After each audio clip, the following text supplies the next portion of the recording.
Thank you very much, Mr. Speaker. And we've heard a lot of the complexities around this very difficult question tonight. So I stand with humility now, not to add any particular clever intellectual insight into this debate, but I will seek to lay out very briefly my view, and hopefully by extension the views of most of those whom we asked to conduct these operations, and what this means for our country and the choice we face tonight. I feel very strongly about national security. I've seen the threats that we face with my own eyes, and I've felt them with my own hands. We have a privileged way of life in this country, a free democracy, a free speech society and a healthy economy. We are privileged for reasons too numerable to enter into here, but we are chiefly blessed because throughout our generations we've had men and women who believe so much in this nation that they have taken difficult political decisions, and some have even taken up arms and sacrificed everything to protect this way of life. Mr. Speaker, I've become worried of late that we've lost some of that spirit, something that makes us recognise a dangerous threat to this precious way of life and to resolve to deal with it appropriately. We must always remember how privileged we are in the sea of humanity of which we are a part. We earned this privilege through the years. From generation to generation we protected the gift, and it is time to protect it again. We are under threat from a group of individuals who seek to destroy our very way of life in this country. They hate everything about us and work night and day to disrupt and kill us whenever the opportunity presents itself. This is not the Iraq problem of 2003. Would my honourable friend give way?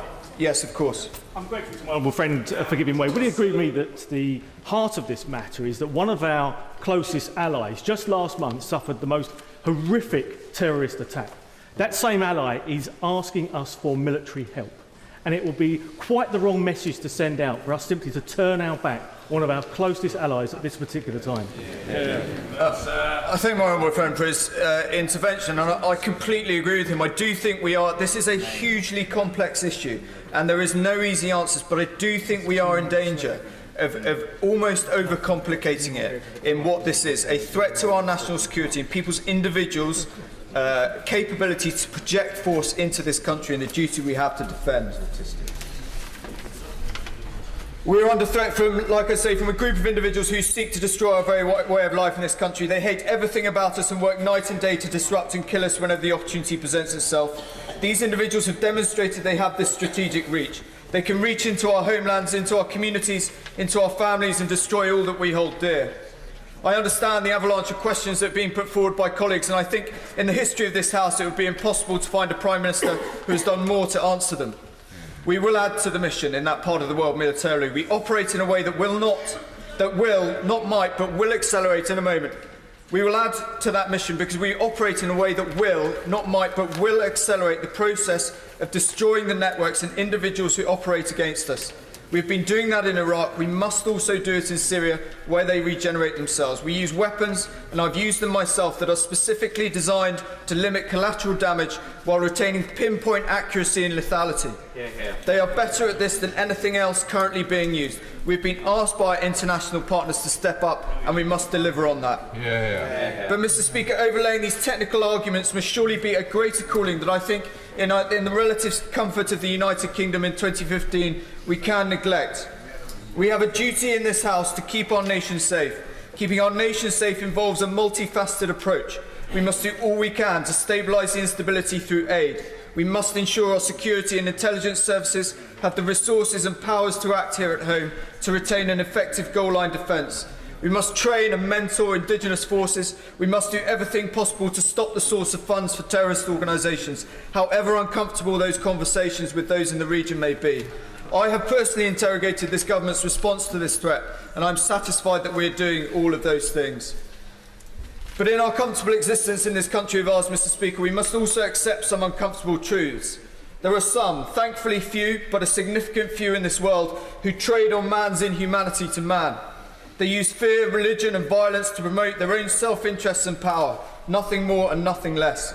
The so-called religion they proclaim is as far removed from Islam, a religion as peace, and any Muslims who I have ever known and lived amongst, as it is possible to get. In 2008, I wrote a reconciliation strategy towards Tier 1 Al-Qaeda target set in Afghanistan and Pakistan.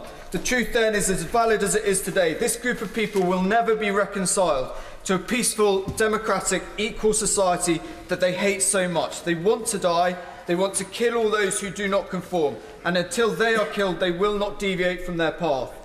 So military action is a part of this national security. We as a society must get used to that in this barbaric world in which we now live. We cannot honestly say that we are doing all we can to our constituents at home if our full spectrum response does not include military action. Finally, I respect and to an extent understand those who would disagree with me this afternoon. We have made catastrophic mistakes of late that has damaged our standing on the world stage, but they are done, they are history and they cannot be changed. We must wear them and carry them as our burden. It is the least we owe to the families of the men and women we lost in pursuit of those actions. Similarly, I understand those who think that some of us are too quick for action and would seemingly take every opportunity to engage militarily abroad. All I would say to those is conducting those operations makes you less likely, not more likely, to want to do it again or ask anybody else to do it for you, unless it was absolutely necessary. Today I say to the House that this is absolutely necessary. We must do all we can to keep our people safe. A part of that is surgical foreign military engagement, and if we neglect that part, we cannot honestly say we're doing everything we could to keep our families safe. I'm not prepared to go back to Plymouth tomorrow night and say to my constituents that I was fully aware of the threat that we face from this particular angle, but I was not prepared to do everything possible to protect them from this threat. Caroline Lucas.